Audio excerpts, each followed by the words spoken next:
नमस्कार, आप देखना शुरू कर दिए हैं भारतीय न्यूज 24/7 खबर पटना से। लोकसभा चुनाव को लेकर बिहार में राजनीतिक हलचलें तेज हो गई है, जहां सभी दलों के नेताओं ने लोगों को अपने तरफ करने के लिए अपनी डोरे भी डालने शुरू कर दिए हैं।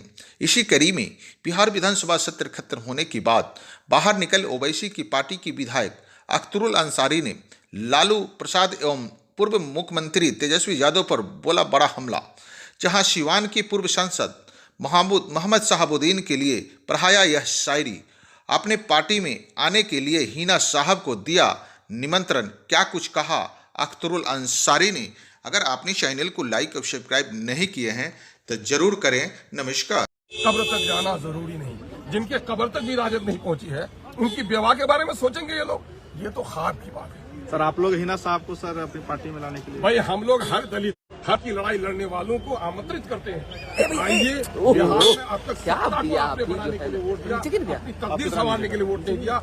आइए, अपनी तकदीर संवारने के लिए, अपने नस्लों की तकदीर को संवारने के लिए, बिहार में न्याय को स्थापित करने के लिए आइए और हमारा साथ दीजिए। जो आए उनका वेलकम। सिवान लोकसभा से आप टिकट देंगे हिना साहब को?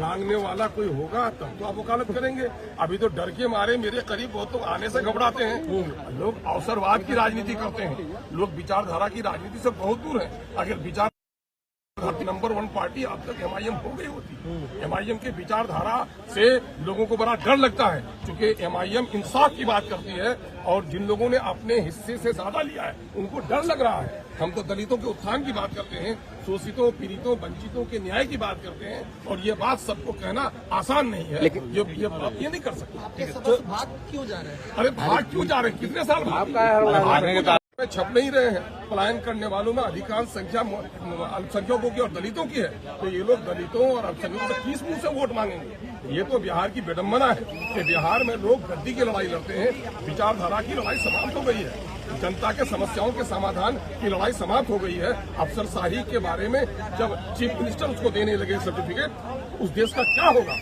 अफसरशाही आसमान पर है, नौकरशाही के नीचे बिहार दब चुका है और लोकतंत्र का चीरहरण हो रहा है। हिना साहब को जिस तरह से तेजस्वी यादव ने इग्नोर किया है, क्या कहेंगे? क्योंकि क्षेत्र में वो जा रहे हैं। हमने एक शेर पढ़ा था मरहूम शहाबुद्दीन के बारे में कि राजद का और शहाबुद्दीन साहब का ताल्लुक क्या रहा। लोग ये जानते हैं कि राजद की हुकूमत को दोबारा स्थापित करने में शहाबुद्दीन साहब का बड़ा रोल रहा, और लालू प्रेम के नतीजे में ही उनको भागलपुर से निकलने के बाद दिल्ली भेजा गया और वहीं मरे वो। तो मैं यही बात कहता हूँ कि गुस्ल भी हो चुका, लोग कफना चुके, जिनके खातिर मरे वो ये कहने लगे मरने वाले से अब रिश्ता नाता है क्या? कब्र तक जाना जरूरी नहीं। जिनके कब्र नया खेती करते हो, जंगली जमीन पर पौधे मरते हैं फिर उगते हैं। हमने कठिन परिस्थिति में चिराग जलाया है, आंधियों में कुछ चिराग बुझे हैं, लेकिन एक ही चिराग उन कई चिरागों पर भारी है। ये नजर नहीं आता दुनिया को। 24 लोकसभा चुनाव में क्या तुमको टिकट दिवाएंगे? चलो, मुस्लिम क्या सिर्फ मुस्लिम की बात करके मुझको संकुचित मत कीजिए। मामला ये है कि हम मुसलमानों के लिए सिर्फ नहीं उठते, हम दलितों के, शोषितों और वंचितों के लिए उठते हैं। कोई माइक का लाल बिहार में अभी तक बात किया? जाति आधारित जो गणना हुई है, दलित का कोई नेता भी बोल सका पार्टी के भय से कि एससी और एसटी की 4,11,000 नौकरी में उनकी 1,20,000 की नौकरी खत्म हो गई? कोई दलित नेता भी बोल सका आज तक?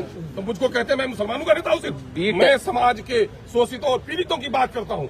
एमआईएम शोषितों, पीड़ितों, वंचितों, महरूमों और मजलूमों की बात करती है, इसलिए आप किसी समुदाय की पार्टी मत कहिए। बी टीम भी बताया जाता है। अरे बी टीम, बेशरम लोगों की बातों का क्यों याद करते हो? जो लोग बीजेपी के गोद में रहते हैं, बीजेपी के आ जाते हैं, बीजेपी के नेता के साथ उचक उचक के फोटो लेते हैं, उन लोगों को अपनी तस्वीर नजर नहीं आती है। अरे क्यों उन लोगों की बात करते हो यार? ये गली के उन उचक के बच्चों की